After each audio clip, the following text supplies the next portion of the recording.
Hey, how's it going, guys? It's the weekend. Now we're back with another Star Citizen video. If you're new channel, welcome.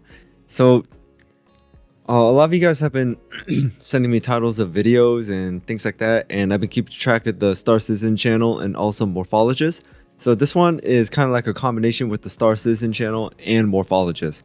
We're going to be focusing on one ship. It's called the Crusader Intrepid.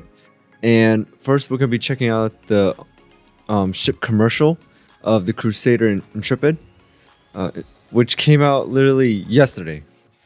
And we're going to be checking out a review of the Crusader Intrepid by Morphologist, which also came out about 5 days ago. So this is all relatively new. So I'm really excited to see what it is. So like I said, we're going to be checking out the commercial first and then Morphologist's review of the ship. So without anything else, let's just jump into it. Mom, Dad. Whoa. Sorry I didn't. Wait. Mom, Dad. I just said stop because on the left, you just saw all that cargo getting hit and flying off. Dad. Sorry I didn't write sooner. Things have been non-stop out here. Being on my own has been such a rush. I wish you could see it. The views, wildlife, the locals. Oh, damn, that was close. It's not all been smooth sailing, but don't worry. If I keep carving out my path, who knows how far I can go. This is just the start.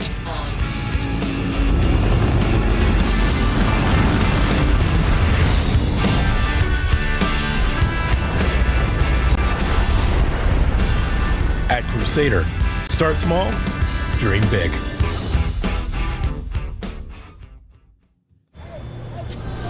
So Mom?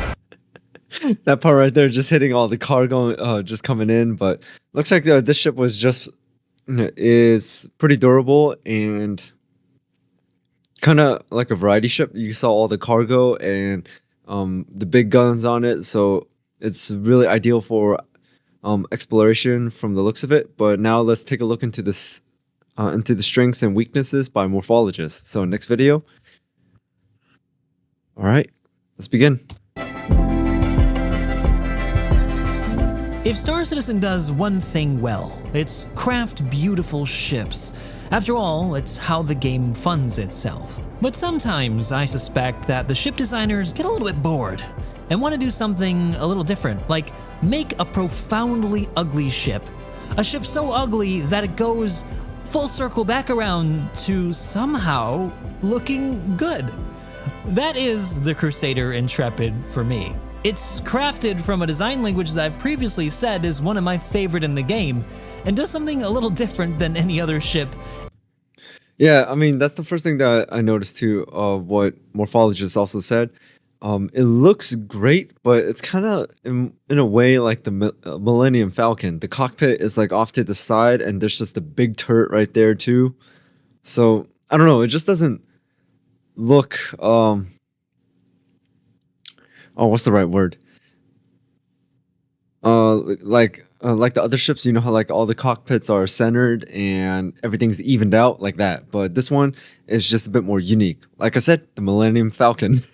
In the lineup, with its interesting asymmetrical silhouette, which to give there you credit go, to CIG has asymmetrical. gotten better since they upgraded the gun from a size 3 to a size 4, and probably could look even better if that gun were just a little bit bigger, which is what I suspect the original concept internally was supposed to look like. So let's dive into this new premium starter ship, where I'll show you the ins and outs of it and let you know how I feel about it. And if by the end you guys like the video and you want to see more, don't forget to hit that like and subscribe button to show your support.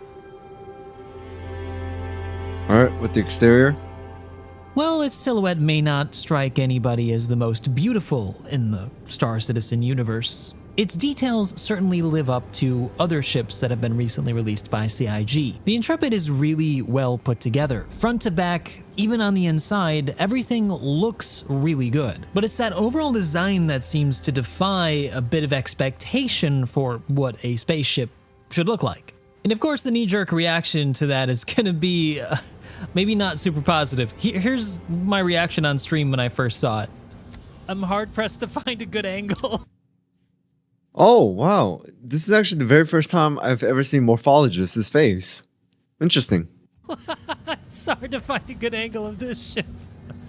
But then I realized after a while, sometimes if you want to create something really memorable, some new and interesting design, that you gotta buck the trend and think outside the box. And it doesn't always work out, especially if things change a little bit later down the line and affect the overall reading of it. And I think that that's what's happened with the Intrepid. Choosing to offset the cockpit so that the weapon has as equal amount of prominence as the typically most important space, the place that you operate the ship from, suggests that the designer wanted us to feel that the weapon was really important, like it was a defining characteristic of the Intrepid. And if you look closely around the weapon itself, you can see that there's a lot of embellishment around it. It's not just a standard mount. There's a whole thing that cuts out the hull plating that goes midway to the back of the ship to make it seem like this is a really big and important, powerful part of the ship. When in the end, it's just a standard weapon mounted inside. They could have added a standard mount like any other ship in the game, but they chose to do it this way. What does that remind you of?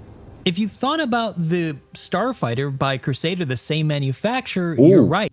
If you thought about Between the white and the black, I actually like this one more. The black and the red kind of makes it a little bit more intimidating and more tactical, I guess you could say, while the white just makes it look like a cruise ship.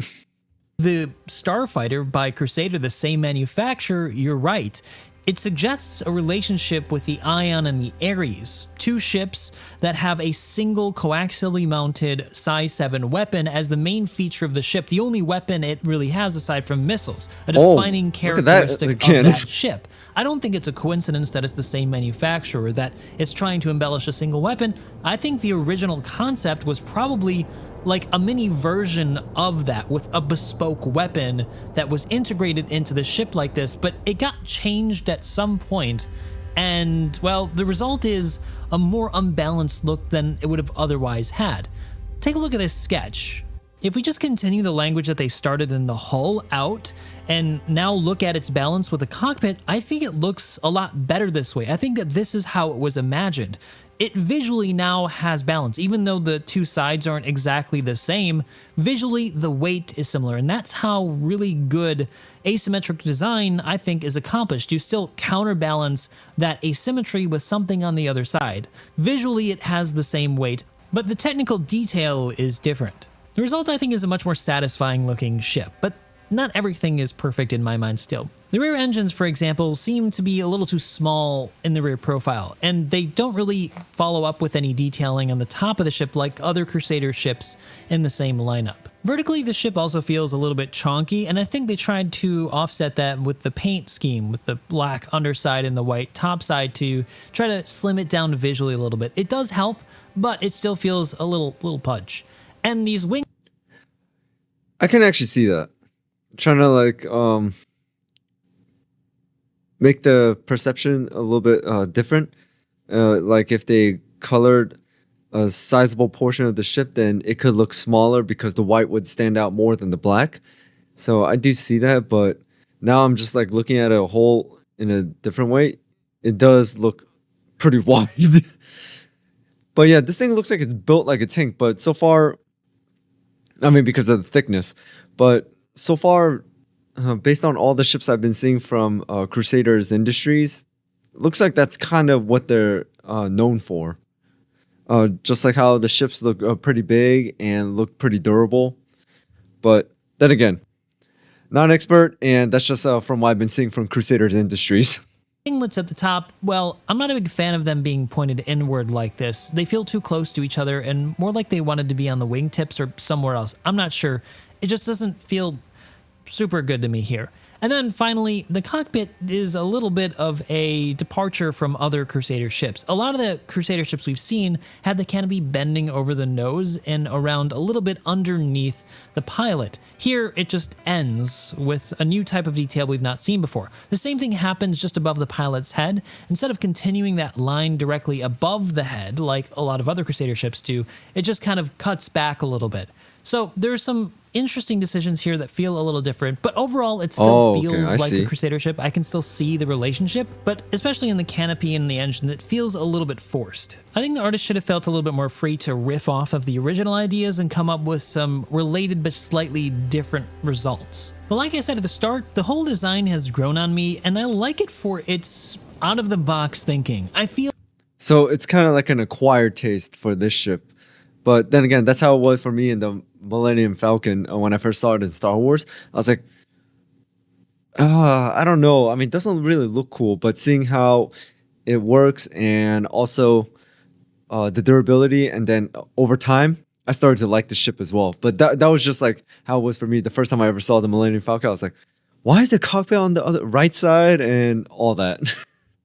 feel like it gives it a lot of character. It's an unmistakable silhouette, and I think some people are going to love it, but definitely some people are going to hate it. It's just up to you whether or not it's for you. But now I think it's time we spent some time on the interior because, while the exterior may be a bit divisive, the interior is definitely one of the better examples we've seen in Star Citizen to date. So let's take a peek inside. Entry to the Intrepid happens on the ship's port side opposite to its single weapon through a typically over-engineered integrated door panel that swings out and off to the side. I say it as a compliment though. I love the way that this has been designed, and I love it when CIG designs really complex mechanical door designs like this. It's so cool to see.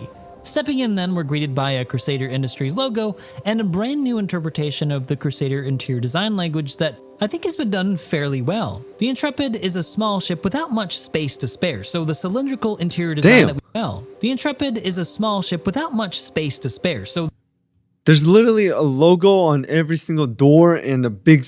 Well, then again, that is. I forgot which one it was. I think it was the Mercury Runner. Because for one thing I noticed Crusader Industries really does is they have to put their logo on literally every single spot that's like literally 5 feet away from each other. I mean, it is everywhere. They just want to make it so noticeable, and it's on the exterior, it's on the interior. The logo is everywhere. But then again, I shouldn't be surprised. Last time I saw a ship made by Crusader Industries that the logo is located here and there, but that is one common thread I see from this company in general. the cylindrical interior design that we saw on the C1 wouldn't have worked here. Instead, the designers have opted to make a more vertical language that still uses some ribbing and lighting integrated into the structure like the other ships, but instead uses a soft octagon shape for the overall form of it. I think it works really well. Coupled with the distinct Crusader color palette and material selection, it feels a part of the Crusader family.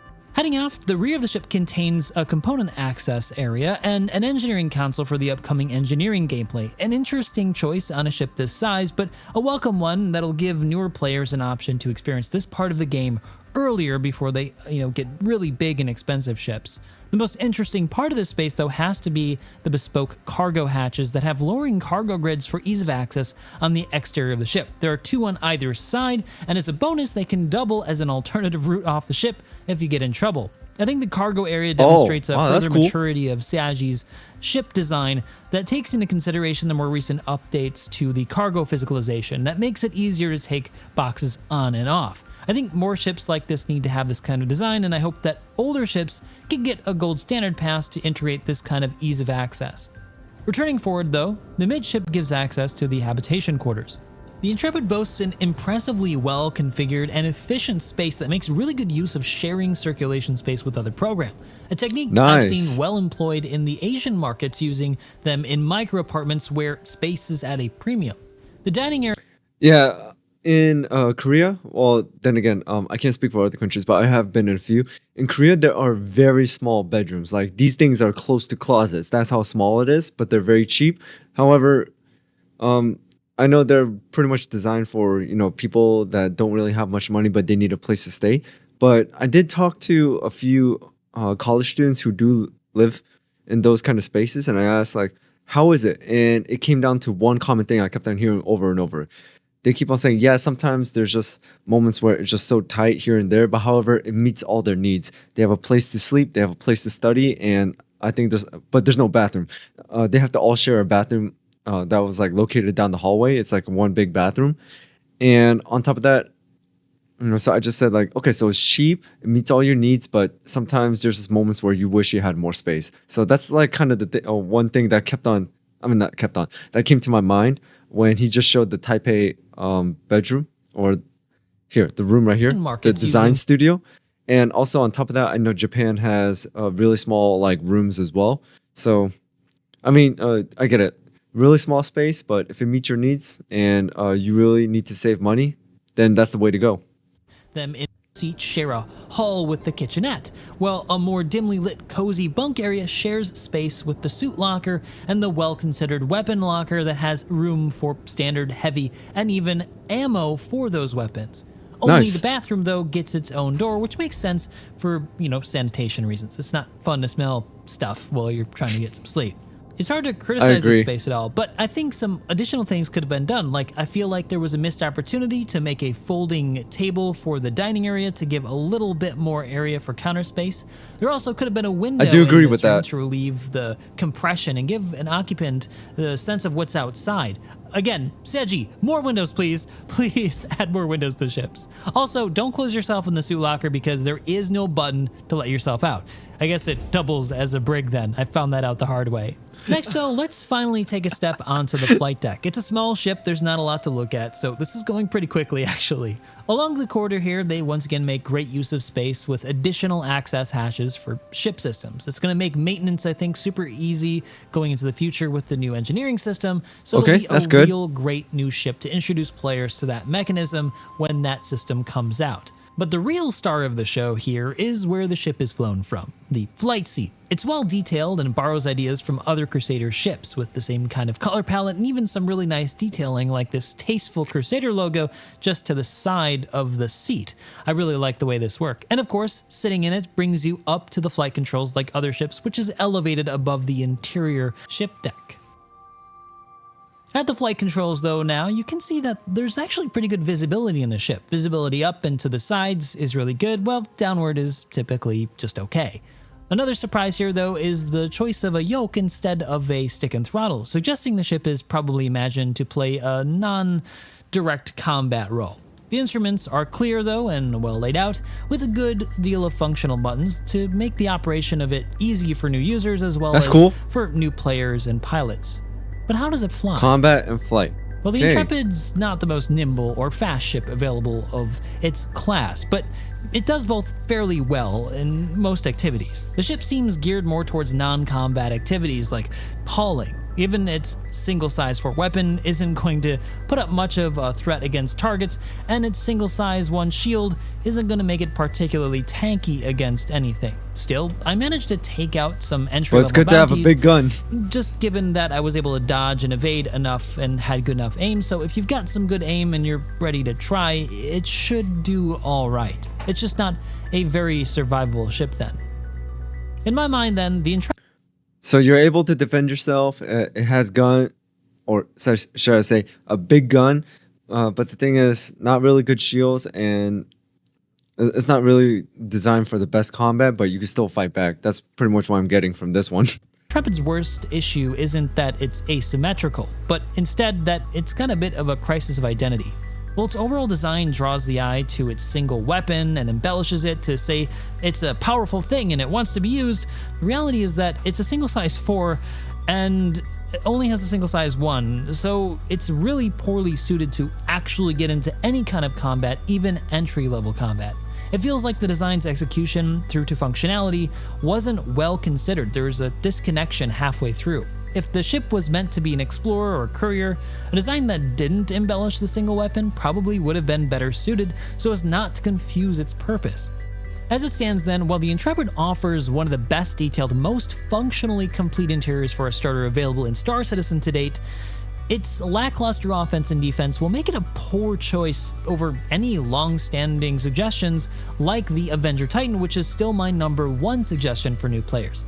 Even if it were to fit a bespoke size 5, Man, the look at single that size thing. 4 and dual size 3s of the Titan would still outperform it. While the Titan's extra size 1 shield gives it more survivability, while its 8 SCU rear Whoa, cargo look at that space thing. with ramp access matches the Intrepid's 8 SCU, but gives the owner the What is option that? to park a vehicle instead.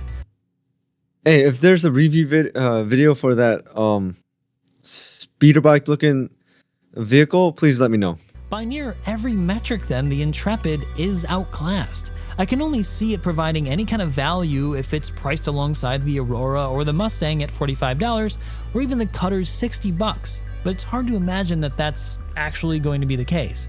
My guess is that it's going to be a bit more expensive, so I'm just annoyed here that they didn't try to target that sweet spot to try to knock the Titan off its pedestal. Overall then, I think the design of the Intrepid gives it a unique character that will surely be loved by some, while its interior will be the envy of pretty much everybody in ships of its class. However, its lackluster performance and utility that was a puts rough it landing. in a strange spot with other ships. In its price range, they're probably going to make other ships a better choice. I think a unique large weapon would have gone some ways to solve this issue, but it may have not been enough. What are your thoughts? Do you like the Uggo Crusader Intrepid? If not, what starter do you prefer over this one? And what changes to the Intrepid would make it a more appealing choice? Let me know down below. And of course, if you like this video, you know what to do. Hope to see you in the next one. All right, so we took a look at two videos about the Crusader Intrepid. So far, in my opinion, this ship, like I mentioned already a few times, like the Millennium Falcon, would be a acquired taste for me personally. Not because of the design, but for me personally, if I really did play this game, I want a combat heavy ship. So the fact that this ship is not really based on heavy combat and looks like it's just based on, you know, comfort and cargo and exploration here and there, and it's not really combat heavy. I don't know about this one personally. Like I said, personally for me, but I want to hear your guys' thought. Would you guys like this ship, or would you guys use it? Put it down in the comments below. But for me, maybe if I'm exploring from one place to another and I don't have any other ships, then I would choose this one. But like I said, something that's a little bit stronger, more maneuverable, and combat heavy. So that's all I got for today. So that's just my few thoughts on the ship. So thank you guys for tuning in. Thank you guys for watching. Make sure to hit that notification bell so you know when I drop another video. And also a shout out to all my members, subscribers, viewers. You guys are amazing. You guys are the reason why the channel keeps on going. So I do appreciate all your help and all your support. Thank you so much. So without anything else, I'll see you guys next time.